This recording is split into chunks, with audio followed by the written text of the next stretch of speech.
Bonsoir à tous, bienvenue dans votre émission, votre projet pour la Réunion. C'est un sujet qui est souvent abordé comme ça, un petit peu à la légère. C'est tout ce qui est sorcellerie, l'esprit. Chacun a sa façon de voir.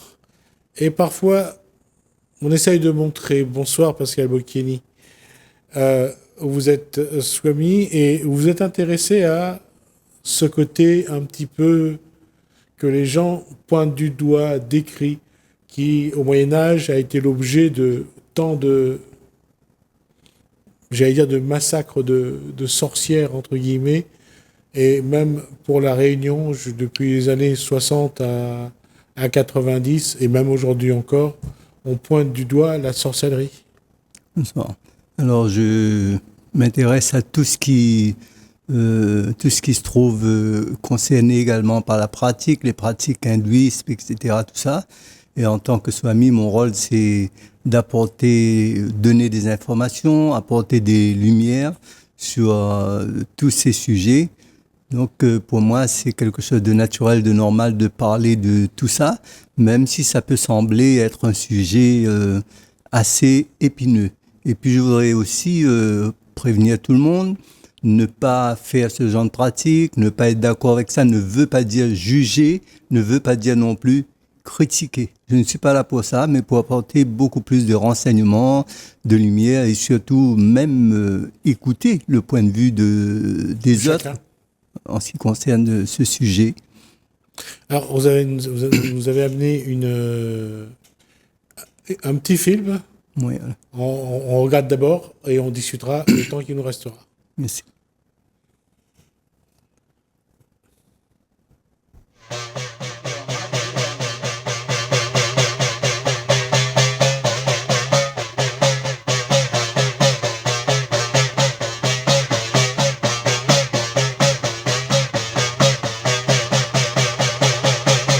ஹரிவோ நமஸ்வாய ஹரிவோ நமஸ்வாய ஹரிகிரமு நான் வணங்கி குருவே குருவண்டு குருவாதம் தஞ்சமண்டு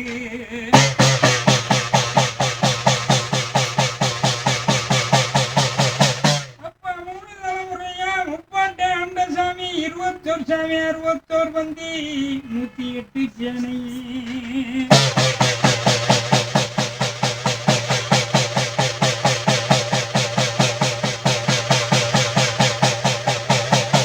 அப்பா அழகமலக்காடி வெளியே குன்றமா மதிய விடார வளர்த்த எங்க மதிச்ச குறி சொல்வார் என் பாட்டனார்கள் அவனெல்லாம் மண்டியிடு நாளையில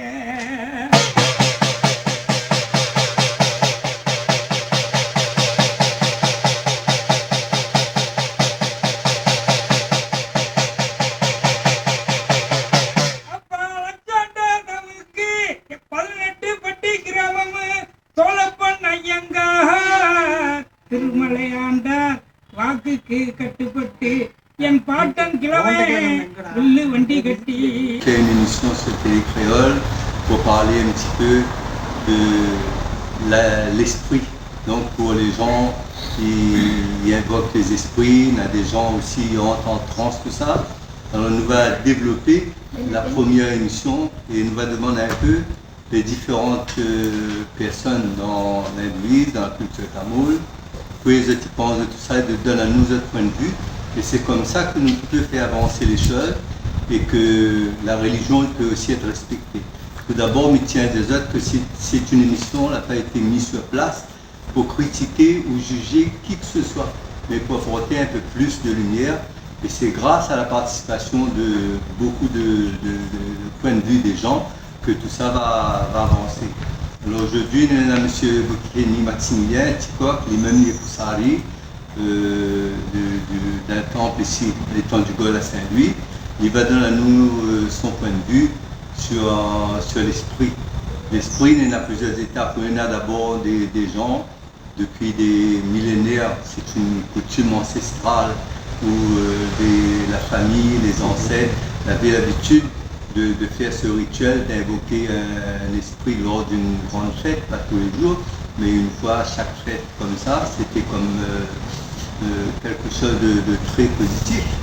Et on a d'autres personnes aussi que tout le temps il fait ça comme travail ou tout le temps il fait l'esprit. Et on a aussi d'autres personnes qui entrent en transe et quand on est devant le temple, mais le cœur grossit, devient comme ça. Et on a même d'autres personnes que les soi-disant possédés et qui refusent par exemple être possédés par un esprit. Alors aujourd'hui, on va demander à M. Botikeni Maximilien Poussari de donner à nous son point de vue, quoi il pense sur l'esprit, tout ça. Mon point de vue à moi sur l'esprit, c'est-à-dire l'esprit, il est réel. Normalement, il existe. Et dans plusieurs façons. Il existe des bons, il existe des mauvais. C'est comme la vie, il y a des bons côtés. C'est pareil que la vie. Mais il y a des personnes qui ont le pouvoir d'invoquer les esprits. Par exemple, on va dire un Poussari qui il a appris. Et il a aussi des ancêtres qui étaient prêtres ou arrière-prêtres ou de faire pour invoquer un esprit, c'est-à-dire dans le cas de Jean-Mi parle, des gens écrivent l'esprit depuis grand matin jusqu'à le soir ou le lendemain matin ou toute la semaine, c'est possible de faire. Mais il faut avoir beaucoup de connaissances. En invoquant un esprit que vous n'êtes pas une connaissance, vous pouvez invoquer, c'est-à-dire quand les gens ils viennent avec vous, ils demandent à vous d'invoquer un esprit pour pouvoir traiter de certaines choses. Si vous n'avez pas une connaissance, vous ne pourrez pas invoquer un esprit. Parce que pour vous ne pouvez pas savoir où il vient.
Bonjour à tout le monde.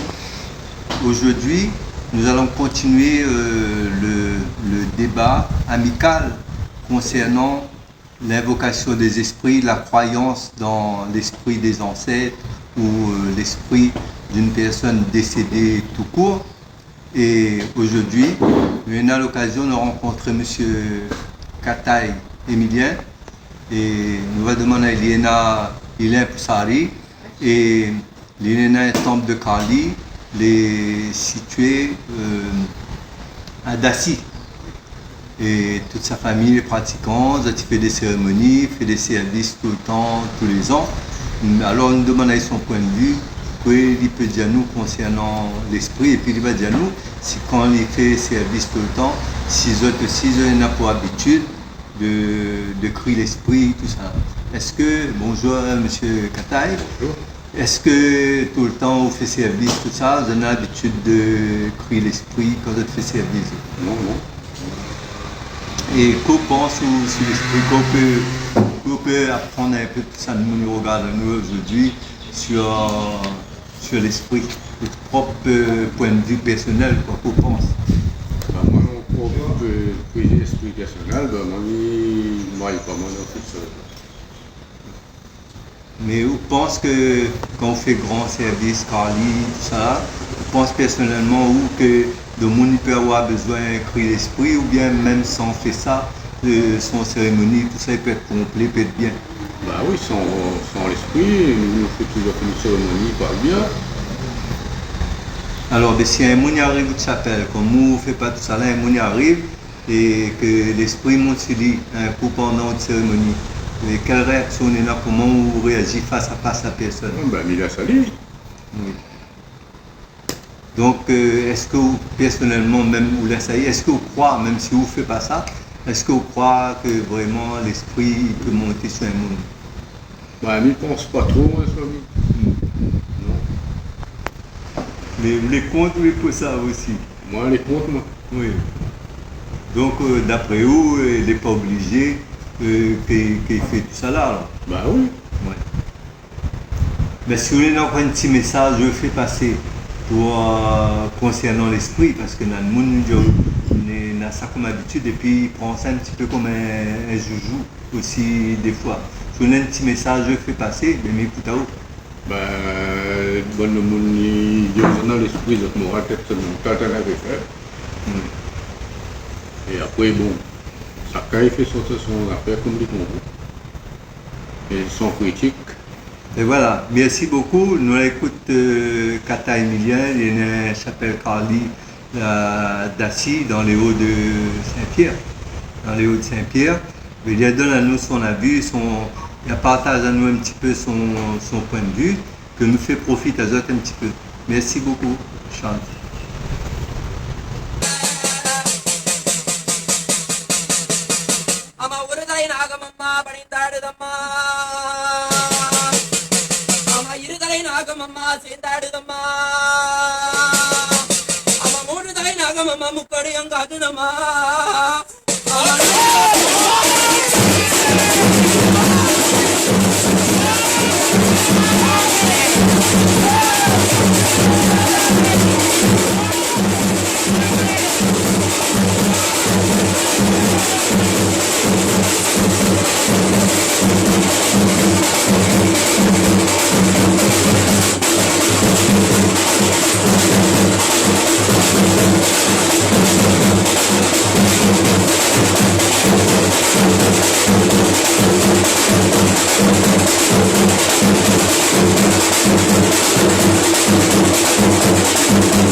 Bonjour. Alors aujourd'hui, nous faisons une petite vidéo pour continuer à alimenter un petit peu le partage, ne dira même pas débat, mais le partage, le point de vue de pas mal de personnes concernant l'esprit. Donc, dans le monde, il crée l'esprit, dans le monde, et l'esprit monte sur eux sans autre veut, et dans le monde, il refuse catégoriquement tout ça parce que je pense que c'est pas une bonne chose pour eux. Et je les sans être perturbés, désorientés de notre vie quand il arrive à eux des choses comme ça. Alors, avec nous, on a Lakshmi aujourd'hui. Il va parler à nous un petit peu de son point de vue, quoi il pense sur l'esprit, sur le monde bien l'esprit, tout ça là. Comment il voit tout ça là, lui personnellement. Ben moi, pour dire que je n'y crois pas ou que je n'y crois, c'est vraiment mon point de vue personnel. L'esprit a toujours existé. Depuis mon enfance, on a toujours vu ça. Donc, on n'allait pas pour dire que quelqu'un de notre âme s'est dit qu'il fait semblant. Mais on a un peu trop de laisser aller. Les gens profitent trop de la situation pour dire à chaque instant que l'esprit. Ça ne m'est pas d'accord. Voilà. Mais l'esprit a toujours existé. Mais après, il ne faut pas dire à chaque instant, il invoque. On ne peut pas dire qu'on invoque un esprit là et un instant est fini, tout de suite après, refaire la même chose. Ça, c'est pas possible. Et puis quand quelqu'un ça va d'un temps, s'il est arrivé, ben c'est pas vraiment le bon Dieu comme ça tu dis, les dessus autres. C'est soit des ancêtres, ou c'est quelqu'un, le mort, mal mort, ou je sais pas. Oh. Mais ça c'est pas possible que c'est le bon Dieu. Merci beaucoup. c'était Lakshmi avait donné à nous son point de vue, cause un petit peu sur l'esprit, de monde dans l'esprit dans la religion. Et puis nous continuons toujours à essayer de faire comprendre tout le monde, de comprendre tout le monde sur l'esprit dans la religion, dans notre quotidien. Tout ça. Merci. Alors la question est, ce que l'a dit la dame à la fin, c'est vrai qu'il y a ceux qui font semblant, il y a ceux qui exagèrent, il y a ceux qui... Après, l'esprit en lui-même, dans la religion hindoue à La Réunion, chez les Malbars, la question c'est est-ce que un esprit peut rester autant de temps sur un individu? Ou est-ce que ça, il vient quelques secondes, après il s'en va? Chacun a une façon de dire les choses, de vivre cet événement. Après, je ne porterai aucun jugement parce que je ne sais pas. Là-dessus, il y a une chose que je sais, c'est que je n'en sais rien. Donc alors la tendance, l'esprit par exemple, c'est pas seulement quelque chose qui est particulier à la religion hindoue, parce que ça existe quelles que soient les religions. Vous pourrez retrouver ce genre de situation chez les musulmans, chez les catholiques, chez les gens qui sont malgaches ou quoi que ce soit, c'est partout. La question du trans, la transe est la même, quel que soit l'endroit, quel que soit le moment ou l'environnement. Il y a déjà... Quelle que soit la religion, oui. d'ailleurs. Bien sûr, il y a différents genres de transe. C'est par exemple surplombé d'une émotion, d'une sensibilité qui est d'origine divine. La foi, en fin de compte, peut transformer l'individu. Et à ce moment-là, on ne peut pas parler de possession, mais on est un peu en connexion avec un état d'esprit vraiment spirituel. Alors ça, c'est différent totalement. Par exemple, quand il y a la fête du Kavadi, etc., on voit qu'il y a des gens qui sont d'origine brahmane et qui sont en transe, c'est-à-dire on est surplombé, on n'a même plus conscience du monde extérieur, en fin de compte, tellement intérieurement on est plongé dans le divin. Mais c'est pas réservé spécialement dire que ce sont uniquement les brahmanes qui sont comme ça. J'ai pris comme exemple, quoi. Mais parce que comme elle disait quelqu'un dans la vidéo, c'est que on ne sait pas si c'est quel est l'esprit de quel individu est présent sur la personne en transe. Ça aussi, c'est une chose. Est-ce que c'est quelqu'un de bien? Est-ce que c'est quelqu'un qui est pas bien? On ne sait pas quelle est la source de cette énergie qui vient sur les gens. En tout cas, ça peut être positif comme ça peut être aussi négatif. Parce que déjà, dans l'hindouisme, on croit à la réincarnation. Ça veut dire que après la mort de quelqu'un, son corps d'esprit ne doit pas être nourri avec encore toutes sortes d'expériences qui ralentissent le processus d'évolution de son âme vers la réincarnation, vers l'acquisition d'un nouveau corps. Parce que plus qu'on a des tendances, on a des pensées, on a des souvenirs de ce monde, on est encore pratiquement condamné à être dans ce monde. Et nous allons revenir un peu plus tard, développer un peu plus tard, parce que l'émission que nous faisons aujourd'hui, on va continuer pendant assez longtemps parce qu'il nous faut du temps pour pouvoir comprendre. Sinon, à ce moment-là, les gens pourront croire qu'on est en train de leur juger, qu'on est en train de dire qu'est-ce qu'ils font, c'est pas bien. Mais le but, c'est pas ça, mais c'est d'apporter davantage de lumière sur l'existence de l'esprit. Qu'est-ce que c'est que l'esprit après la mort? Et puis, pour faire plus vite répondre à ta question, on ne sait pas qui c'est. C'est vrai, on ne peut pas être certain. Mais y a-t-il la possibilité d'être certain ou non? Ça aussi, il y a une possibilité. Si la question revient la prochaine fois, je pense que je pourrai donner la réponse encore parfaite. La question, dans la tradition, dans les traditions de l'hindouisme réunionnais, de l'indemnité réunionnaise, c'est que le moment où l'esprit vient sur généralement le poussari ou une personne généralement âgée, c'est un des moments forts de la cérémonie. Et je ne pense pas que dans la tête des gens, c'est sans doute le moment le plus important. Mais est-ce que cette entité qui vient, est-ce qu'elle apporte quelque chose vraiment? Est-ce qu'elle dit quelque chose vraiment? Je veux dire, après, ça laisse la porte ouverte à beaucoup de suppositions. Dire que ça apporte quelque chose de grandiose, non. Mais disons, la personne se retrouve dans un autre état d'esprit. Et puis, on voit ça comme quelque chose, comme si que c'est un esprit qui va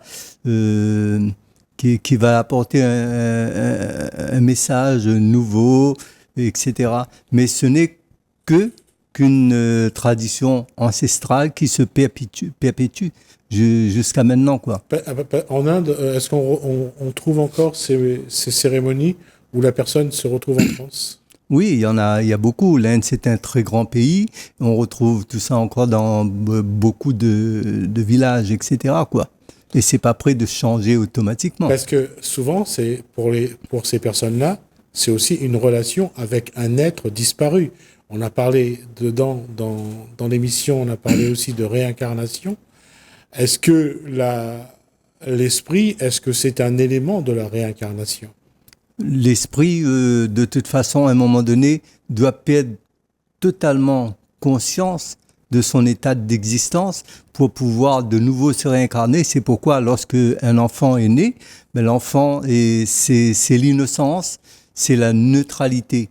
Et un esprit qui a des souvenirs, qui sait qui il est, qui sait qui sont les gens, à ce moment-là, il n'a aucune chance de pouvoir se réincarner. Sinon, quelqu'un qui vous a fait du tort ou du mal, etc., quand vous allez vous réincarner avec ce genre d'état d'esprit, automatiquement, vous allez vous acharner sur la personne.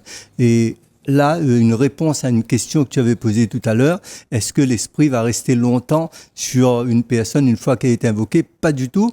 Parce que il y a déjà une constitution sur le plan physique dans un corps humain qui repousse aussi la présence d'un esprit dans un double corps, quoi.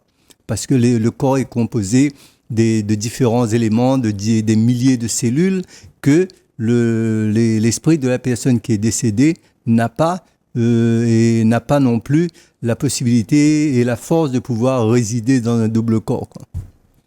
Alors donc, on reviendra là-dessus et on essaiera de voir, parce que c'est vrai que la position de trans, quel que soit le pays, quelle que soit la religion, a toujours été un moment particulier. Mais souvent, on s'en sert pour faire peur aux gens. Oui, on le fait. Et on a vu quelques films là-dessus, comme L'Emprise, comme ce film où l'enfant est soi-disant habité par un esprit. Donc il y a des choses comme ça. On va prendre le temps dans une autre émission, parce que là on a déjà dépassé le temps. Dans une autre émission, on prendra le temps d'essayer de faire la part des choses. Oui, et un dernier message, c'est que tous les gens qui verront cette émission et qui se sentent concernés par ça, qui veulent aussi participer à ce débat sur les ondes de Télécréole, eh bien, je vous laisse mon numéro de téléphone. Comme ça, vous pourrez me contacter. Vous serez les bienvenus. 06 92 71 84 41. Merci. Merci, Pascal Bocchieni. Merci à vous de nous avoir suivis. Merci François, merci Alain. Je vous dis à bientôt.